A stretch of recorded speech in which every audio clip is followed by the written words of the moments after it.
बड़ी अहेतु की कृपा लाडली जू ने की। जो आश्रय लिए हैं और उपासना पद्धति के अनुसार चलते हैं तो भले वृंदावन के बाहर हैं, लेकिन उनकी अंतिम स्थिति वृंदावन ही होगी। पर जो प्रगट में वृंदावन वास कर रहे हैं, अहो भाग्य, धन्याति धन्य, मानो अब कुछ प्राप्त करना बाकी नहीं रह गया, वृंदावन मिल गया। श्रीपाद कह रहे हैं देहांतावधि, शरीर जब तक चेतना में है तब तक धाम से विलग्न है।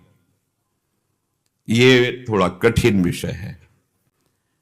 शरीर की कैसी भी परिस्थिति हो, आप अगर अपनी निष्ठा में बने रहेंगे तो सब ठीक हो जाएगा, सब बन जाएगा।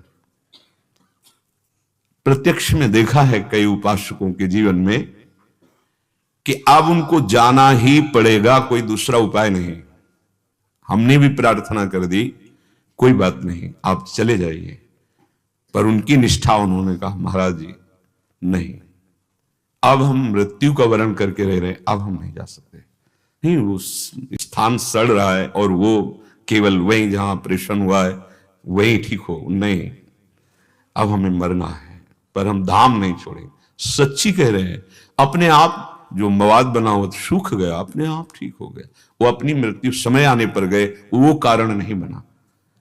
लाडली जो हमारी सर्वसमर्थ हैं, हमें घबराना नहीं कि कोई परिस्थिति शरीर की आ गई तो हम घबरा जाए, नहीं, ठीक है, बुलावा आया है अगर इसी रूप में, तो हम इसी बात के लिए यहां वास कर रहे हैं कि हम यहां राधा राधा पुकारते हुए शरीर छोड़ें, रज में तड़पते हुए प्यारी जू की स्मृति में, प्यारी जू की चरण रज में, और हमारा अंतिम विश्राम स्थल हो गया।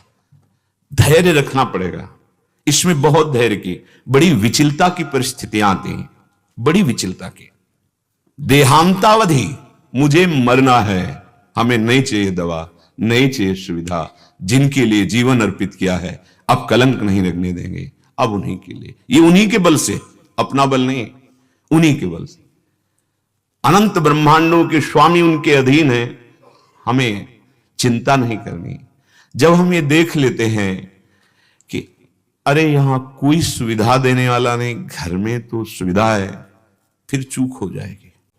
इसीलिए इस मार्ग में चलने वाले पथिक को पिछले कदम को पूर्ण रूप से हटा लेना चाहिए, नहीं परिस्थितियां ऐसी आती है कि फिर अगला कदम हटाना पड़ता है।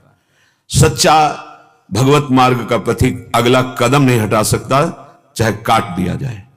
निष्ठा निष्ठा होती है, कैसी भी परिस्थिति हो। शरीर छूटना है ना, बस इतना ही तो होगा ना, ठीक है।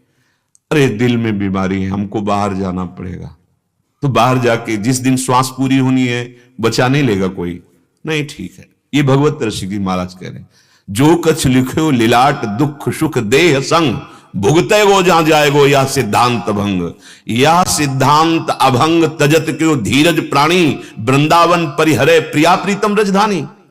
जिस समय हम तड़प रहे होंगे तो हमारे स्वामी मुस्कुरा रहे होंगे क्या? वो दूर बैठे रहेंगे क्या? अरे वो बहुत प्यार करने वाले तुम्हारे मानस पटल पर छा जाएंगे, फिर दुख किसको होगा? मन तो प्रिया प्रीतम के आनंद रंग में रख जाएगा। विश्वास कीजिए, विश्वास कीजिए, कभी विचलित मत होइए कि कोई हमारा सहयोगी नहीं, कोई नहीं था, कोई नहीं है, कोई नहीं रहेगा। वही हमारे हैं, वही हमारे थे, वही हमारे रहेंगे, हम पहचान नहीं पाते। विश्वास कीजिए, बार बार इसलिए करें विश्वास कीजिए कि ये विश्वास से ही आपका धैर्य पुष्ट होगा, नहीं तो हाथ पैर मारना बंद नहीं होता। और हाथ पैर मार के भंवर से बच नहीं सकते, और हाथ पैर मारना बंद कर दो भंवर ही खत्म हो जाएगी। ये ऐसा मार्ग, विश्वास कीजिए, बिन विश्वास भगति नहीं। सो पुनीत, शरीर भी पवित्र और हृदय भी पवित्र, जिसकी जिह्वा पे नाम सवायाभ्यांतर शुचि, बाहर और भीतर दोनों जगह से पावन हो जाता है, जिसकी जिह्वा पे नाम चल। सोई कुलवंता, जो नाम जप रहा है राधा राधा राधा, हो बत स्वपच तो गरियान यज्ञाग्ञे वर्तते नाम तुभ्यम, वो स्वपच भी सबसे श्रेष्ठ है जिसकी जिह्वा पे नाम चल रहा है। सोई कुलवंता, जाको निशिवास रही, राधा नाम चिंता। रात दिन चिंतन हो रहा है राधा नाम का, और एक ही चिंता है कहीं नाम छूट न जाए। तद स्मरणेन परम व्याकुलते थी। धन्य हो गया, धन्य।